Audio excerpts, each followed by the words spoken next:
Earlier this week, an Egyptian man hijacked a flight from Alexandria to Cairo and forced it to land in Cyprus. Luckily, that man did not have explosives and everybody got off the plane safely. But that incident has reignited debate about security in airports and on planes around the world.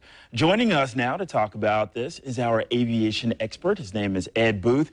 So, Ed, you know, there's a lot that's been said about this. Let's start off with one of the passengers on the plane took a photo next to the hijacker. But here's the thing. This is very serious. This is serious business, but airline security is in a high state of readiness around the world and particularly in this country. So, I'm sorry, go ahead. And the chance of someone actually getting on board an aircraft with a device that could do harm is very, very remote. Yeah, let's talk about, you know, ways that people can be at ease about this. So you said that that is a very remote possibility. So what are sort of the checks and balances that are in place to prevent that from happening? First of all, very thorough screening of all passengers. Everyone's familiar with that. Everyone at the airport that works there, that has access to airplanes, is thoroughly screened. Every year, trained, fingerprinted, background checked. Once in the air, the cockpit doors are armored.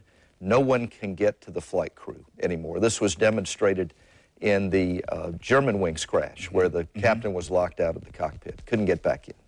So you cannot get to the flight crew. And then in the United States, on selected flights, we have armed air marshals on board the airplane. So this, the flying public should not be concerned at all. Okay, so Ed, let's bring this even closer to home. Let's take a look at our airport, Jacksonville International. What procedures are in place to prevent someone from, you know, making it to that next step?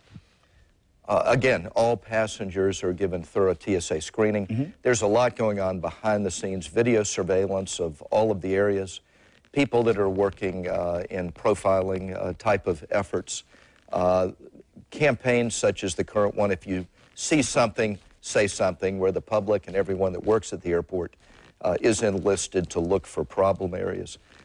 In an airport like ours, everyone who works out there knows everybody, and if something's out of place, it's noticed immediately. So it's a very safe system with numerous checks and balances. So, Ed, why should people not be worried about maybe making a big deal out of something that turns out to be insignificant?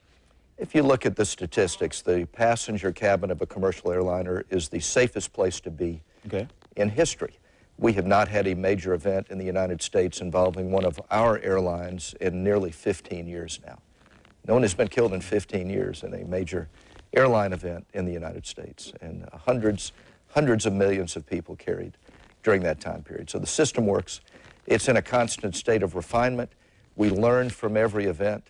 You know, for example, when someone tried to use a shoe bomb, we now, everyone takes off their shoes and we look for explosives. And so I suspect belts people are wearing may be given some extra scrutiny in light of what this man tried to do with his. And so, Ed, again, we also have the added security that the pilots have and their protection. Can you talk a little bit about that? They're behind an armored cockpit door. If there's an event in the cabin, they are trained to make an emergency landing at the nearest suitable airport, and then they are to evacuate the airplane. They open their side windows, slide down a rope provided for that purpose, and leave the premises. And then the hijacker is left on board an airplane, but the airplane is not capable of flying anywhere.